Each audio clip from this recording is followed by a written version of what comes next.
നമസ്കാരം. മലയാളി വാർത്തയിലേക്ക് സ്വാഗതം. ശിരൂരിൽ മണ്ണിടിച്ചിലിൽ കാണാതായ അർജുന്റെ തെരച്ചിൽ നിർണായക വഴിത്തിരിവിലാണ് എത്തി നിൽക്കുന്നത്.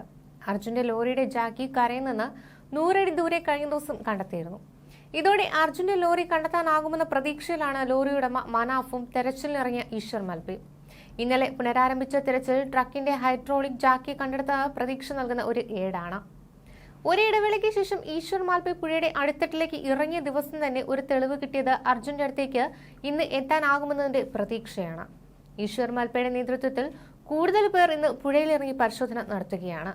പലതവണ ഈശ്വർ മാൽപെ മുങ്ങി താഴ്ന്നെങ്കിലും പ്രതീക്ഷ നൽകുന്ന വസ്തുക്കളൊന്നും ഇതുവരെ കണ്ടെത്താനായിട്ടില്ല. ലോറിയുടേതെന്ന് സംശയിക്കുന്ന ലോകഭാഗം കണ്ടെത്തിയെങ്കിലും അർജുൻ ഓടിച്ചിരുന്ന ലോറിയുടേതല്ലെന്ന് ഉടമ മനാഫ് പ്രതികരിച്ചു. അർജുന് വേണ്ടിയിട്ടുള്ള തെരച്ചിൽ പുരോഗമിക്കുമ്പോൾ ഇതിനിടെ മറ്റ് ഇടപെടലുകൾ ഇതിൽ ഉണ്ടാകുമോ എന്ന ആശങ്കയും മനാഫ് പങ്കുവയ്ക്കുന്നുണ്ട്. മലയാളി വാർത്തയുടെ മനാഫ് നടത്തിയ പ്രതികരണത്തിലേക്ക്. മനാഫ്, ഇപ്പൊ ലോറിയുടെ ഒരു സ്പാർട്സ് ജാക്കി കിട്ടിയെന്ന വാർത്ത പുറത്തുണ്ട്. അത് അർജുൻ ഓടിച്ച ലോറിയുടെ ആണോ? അതെ അതെ. എവിടെ നിന്നാണ് കിട്ടണത് ഇത്? അത് നമ്മളെ ഒരു ചായക്കട ഉണ്ടല്ലോ, ലക്ഷ്മൺ നായക്കിന്റെ ചായക്കട, അതിന്റെ ബാക്ക് സൈഡ് ആയിട്ട്. Back side. അപ്പൊ അവിടെ കരയിലാണ്. കര പുഴ ചേരുന്ന ഭാഗം ഉണ്ടല്ലോ. Okay okay. ആരാ കണ്ടെടുത്തത്? ഈശ്വർ മൽപെ. 3 പാർട്സ് കിട്ടി നമുക്ക്. 3 ജാക്കി കിട്ടി, നമ്മളതാണ്. ബാക്കി ടാങ്കർ ലോറിന്റെ 2. ഈ ടാങ്കർ ലോറിനെ പറ്റിയിട്ട് ആരോടും മിണ്ടിയിട്ടില്ലേ? ഹലോ, ടാങ്കർ ലോറി നിങ്ങൾ ഏതെങ്കിലും ന്യൂസിൽ കേട്ടിരുന്നോ? ഇങ്ങനെ ടാങ്കർ ലോറി ഇല്ല ഇല്ല. ഇനി പലതും പുറത്തേക്ക് വരാണ്ട്. ഓക്കെ. അപ്പൊ ഇതിൽ എന്തൊക്കെ ഒരു ദുരൂഹത മനാഫ് ആദ്യം പറഞ്ഞതുപോലെ എന്തോ നടക്കുന്നുണ്ട് ഇതിൽ. നടക്കുന്നുണ്ട്. ഓക്കെ. അപ്പൊ നമ്മൾ പറയുന്നിടത്തേക്കാണ് കാര്യങ്ങൾ എത്തുന്നത്. അതെ അതെ. അതായത് ഈ തെരച്ചിൽ നിർത്തിവെച്ചപ്പോ തൊട്ടേ ദുരൂഹത ഉണ്ടായിരുന്നു. അതെ, മൊത്തത്തിൽ ഇന്ന് 3 മണി വരെ ദുരൂഹത തന്നെ. അത്ഭുതം. ഇത്രയും നല്ല കാലാവസ്ഥ ഉണ്ടായിട്ട് ഇന്നലെ എന്താ പറഞ്ഞത്? മറ്റേ ഒന്നാമത് ഇവിടുത്തെ ഡിസ്ട്രിക്ട് അതോറിറ്റി പറയുന്ന മാതിരിയാണല്ലോ ബാംഗ്ലൂർ നിൽക്കണ നേതാക്കന്മാർക്ക് അറിയാൻ പറ്റുക. ഞാൻ ഇതിന്റെ തൊട്ടടുത്ത് നിൽക്കുകയാണ്. അപ്പോഴാണ് ഞാൻ വാർത്ത കേൾക്കുന്നത് ഭയങ്കര കുത്തൊഴുക്കാണ്, ഭയങ്കര ഡേഞ്ചറിലാണ് പുഴ ഒഴുകിക്കൊണ്ടിരിക്കുന്നത്. ഞാൻ കണ്ണാലെ കണ്ടുകൊണ്ടിരിക്കുകയാണ്. ആ, പുഴക്കന്നെ അറിയില്ല എങ്ങോട്ടാ ഒഴുകേണ്ടിയെന്ന്. ആ രീതിയിലാണ് നിൽക്കുന്നത് പുഴ. ഹലോ, ഒരു ഒഴുക്കുമില്ല. ഇപ്പൊ ഈ ഈശ്വർ മൽപെ വെള്ളത്തിൽ നിന്ന് കയറി വന്നപ്പോൾ ആദ്യം എന്താ പറഞ്ഞ, അടിയിൽ വരെ, അടിത്തട്ടിൽ വരെ കൃത്യമായി കാണുന്നുണ്ട്. നമുക്ക് നിർണായകമായ പല വിവരങ്ങളും പുറത്തു വരും, ഉറപ്പാണ്. അതെ അതെ അതെ. ഇതിന് എന്താ പറഞ്ഞാൽ ആ ഒരു മനുഷ്യൻ മാത്രം ഇറങ്ങിയിട്ട് കാര്യമില്ല. ഒരു മനുഷ്യനെ കൊണ്ട് ഇത്രയും വലിയ പുഴ അരിച്ചു പെറുക്കുക പറഞ്ഞാൽ അസാധ്യമായ കാര്യമാണ്. കൂടുതൽ ആളുകൾ ഈശ്വർ മൽപെ കൊണ്ടുവരുന്നുണ്ട്. പിന്നെ അതിനെ ഓരോ തടയാതെ നിന്നാ മതി, ഓരോ സർട്ടിഫിക്കറ്റ് ചോദിക്കാൻ നിന്നാ മതി. മതിയല്ലേ? ഇപ്പൊ ഈ കണ്ടത് ജാക്കി മനാഫ് ഉറപ്പിച്ചിരിക്കുകയാണ് അത് അർജുൻ ഓടിച്ച ലോറിയുടെ തന്നെയാണെന്ന്. ഞമ്മക്കറിയണല്ലോ, നമ്മളെ വണ്ടിയിൽ എന്ത് സാധനങ്ങൾ നമ്മൾ കൊടുത്തിരുന്നത് ഇതൊക്കെ നമ്മൾ നോക്കുമല്ലോ. ഒക്കെ നമുക്ക് ഈ ആ ജാക്കി മാത്രല്ല, ഇപ്പൊ നമ്മൾ ലോറി പ്രസ്ഥാനമായിട്ട് കുറച്ചായി നടക്കുന്നതാണ്.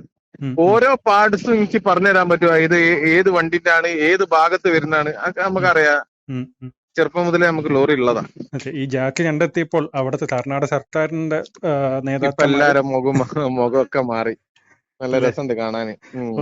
മറുപടി ഒന്നും ഇല്ല അവർക്ക് പറയാൻ. ഇനി ആർക്കും ഒന്നും പറയാൻ കഴിയും? ഇനി പറയുകയാണെന്നുണ്ടെങ്കിൽ എന്ത് ചെയ്യണം എന്ന് കേരളത്തിലെ ജനങ്ങൾ പറയട്ടെ. ഇനി എന്താ ചെയ്യേണ്ടത്? പക്ഷെ ഇതിന്റെ ഇടയിലുള്ള മെയിൻ കാര്യം എന്താ പറഞ്ഞാൽ, ഇനിയിപ്പോ ലോറി കണ്ടുപിടിച്ച് പോയാല് ഈ ലോറിനെ ഒരു ജാക്കി വെച്ച് ലോറി കണ്ടെത്തിയിട്ടുണ്ടോ? ഇല്ല, ഇതുവരെ കണ്ടില്ല. ഞാൻ പറയാണ്, ഫ്യൂച്ചറിൽ ഈ ലോറി കണ്ടുപിടിച്ചാൽ തന്നെ ആ ലോറി വലിച്ച് എടുക്കാനോ, അല്ലെങ്കിൽ ഇതിന്റെ ഉള്ളിലുള്ള കുറച്ച് മരങ്ങളുണ്ട്, വലിയ ആൽമരമൊക്കെ ഉണ്ട്. ഈ ആൽമരം വലിക്കണമെങ്കിൽ ഒരു ക്രെയിൻ വേണമല്ലോ. നമുക്ക് ക്രെയിൻ ഉള്ളതിനോണ്ട് എനിക്ക് ഈ ക്രെയിനിന്റെ പണി അറിയുന്നതിനോട് പറയാണ്, ഇത് വലിക്കാനുള്ള ഒരു സ്ഥലം പോലും ഇവിടെ ബാക്കി വെച്ചിട്ടില്ല. എല്ലാം മറ്റേ പെർമനന്റ് ആയിട്ട് നമ്മളെ ഹൈവേകളിൽ കാണില്ലേ, ഒരു ഇരുമ്പിന്റെ ഇതിനെ കൊണ്ട് സൈഡൊക്കെ ബോർഡറൊക്കെ വെച്ച് കഴിഞ്ഞ്. അപ്പൊ അത് അതിന്റെ അർത്ഥം ഇവർക്ക് തുടരും എന്ന് ഒരിക്കലും വിചാരിച്ചില്ല. അതെ, അതുകൊണ്ടാണ് ഇതൊക്കെ ചെയ്ത് ലൈന്, ഇലക്ട്രിക് ലൈനൊക്കെ വലിച്ചു കഴിഞ്ഞ് ഇവിടെ എല്ലാ പണിയും കഴിഞ്ഞ്, CCTV വെച്ച് എല്ലാ പരിപാടിയും ഇവിടെ കഴിഞ്ഞ് നിൽക്കുമ്പോഴാണ്. പിന്നെ അത് മാത്രമല്ല, എല്ലാരും വയനാട് ദുരന്തത്തിന്റെ ഇതിലായിട്ട് അങ്ങനെ അങ്ങോട്ട് തേഞ്ഞു മാഞ്ഞു പോകുന്നതാണ് ഇവർ പ്രതീക്ഷിക്കുന്നത്. പക്ഷെ ഇന്ന് ഈ ലോറിയുടെ സ്പെയർ പാർട്സ് ജാക്കി കിട്ടിയത് കർണാടക വൻ തിരിച്ചടിയാണ്. ഇതിന് എതിര് നിന്ന ആളുകൾക്ക് കർണാടകക്ക് എന്ന് പറയാൻ പറ്റില്ല. ഇതിൽ നിന്ന് കർണാടകനെ നമുക്ക് ഒരിക്കലും കുറ്റം പറയാൻ അതെ പറ്റില്ല. അതെ ഇത് ആ ഒരു ഈ തെരച്ചിൽ ഇത് നിർത്താൻ അറിയുന്നത് വേണ്ടി നിന്ന ആൾക്കാർക്ക്. ഇതിന് തെരച്ചിലിന്റെ തടസ്സം നിൽക്കണം എന്തായാലും കുറെ ആളുകൾ. ഉം. ആ ആളുകൾക്ക് ഇതിപ്പോ വൻ തിരിച്ചടിയായിരിക്കും. ഓക്കെ. നാളെ അതേമാതിരി തന്നെ ഈ സാധാരണക്കാരായ ഈശ്വർ മൽപ്പിനെ പോലത്തെ ആളുകളും ഉം. ഇറങ്ങാൻ ഇനി പുതിയ എന്തെങ്കിലും തടസ്സങ്ങൾ ഇവിടുത്തെ ഇന്ന് കാര്യം ഈശ്വർ അങ്ങനെയാണ്. മാൾപ്പ എന്ന് പറഞ്ഞ സമയത്ത് എന്തെങ്കിലും ഒരു മണിക്കൂർ ആകെ ഇറങ്ങിയിട്ടുള്ളൂ. ഒരു മണിക്കൂർ. എന്തെങ്കിലും വാഗ്ദാനങ്ങൾ ഉണ്ടായിരുന്നു, അതായത് ഇറങ്ങാൻ പറ്റില്ല എന്നുള്ള. അതെ അതെ അതെ 100% രാവിലെ അറസ്റ്റ് ചെയ്യുമെന്ന് പറഞ്ഞല്ലേ ഇനിയോ. ആ ആ ഇവിടുത്തെ സതീഷ് MLA വന്നിട്ട് ഉം. ധൈര്യം കൊടുത്തിട്ട് വാ അങ്ങോട്ടേക്ക് വാ ഞാൻ ഉണ്ടല്ലോ ഇവിടെ എന്ന് പറഞ്ഞിട്ട് ആ ധൈര്യത്തിന്റെ പുറത്താണ് ഉം, ഉം. അയാൾ ഇവിടെ വന്ന് ഇറങ്ങിയത്. അയാൾക്ക് നേരിട്ടിട്ട് വിളിച്ചു പറഞ്ഞതാണ് വന്നിട്ടുണ്ടെങ്കിൽ അറസ്റ്റ് ചെയ്യുന്നുള്ളത്. ഓക്കെ. അതൊക്കെ ഇപ്പം മാറി. ഇനി ഇവർക്ക് ഇതിനൊരു ഉത്തരം നമുക്ക് കണ്ടെത്തിയാൽ മതി. അത് ചില കേസുകൾ എന്താ പറഞ്ഞാല് എത്ര ആര് മൂടി വെച്ചാലും ആര് ദ്രോഹിച്ചാലും പല വ്യാജ വാർത്തകൾ വരും. സത്യം എന്തായാലും പുറത്തു വരും. ഈ സത്യം എന്തായാലും പുറത്തു വരും ഞാൻ സിനിമയിൽ കണ്ടിട്ടുള്ളൂ. പക്ഷെ എന്റെ ജീവിതത്തിൽ ഇപ്പൊ ഒരു എന്താ പറയാ ഒരു അനുഭവമായി. കാരണം ഞാൻ അതിന് മാത്രം അനുഭവിച്ചിരിക്കുന്നു ഈ വിഷയത്തില്. ഇതിന് പിന്നിൽ നിന്നതിന് ലോറി കിട്ടാനാണ്. ഹലോ, ഇന്റെ ലോറി കിട്ടാനുള്ള ഇനിയിപ്പോ ഇത് കേൾക്കുന്ന ആളുകളോട് പറയാനുള്ളത് ഇന്റെ ലോറി കിട്ടാനുള്ള സാധനമൊക്കെ എനിക്ക് കിട്ടിക്കഴിഞ്ഞു. ലോറി അവിടെ ഉണ്ടെന്ന് എനിക്ക് ലോറിന്റെ ഒരു വിഷയമല്ല. ലോറി 10 ലോറി ഇനിയും അധ്വാനിച്ചാ വാങ്ങാൻ പറ്റൂ. പക്ഷെ ഈ ദുരൂഹത പുറത്തു വരണോ. അതും മാത്രല്ല ഇന്നെ സംബന്ധിച്ചിടത്തോളം എനിക്ക് അർജുനും കൊണ്ട് വീട്ടിൽ പോകണം. അത് എങ്ങനെ ആയാലും വേണ്ടില്ല.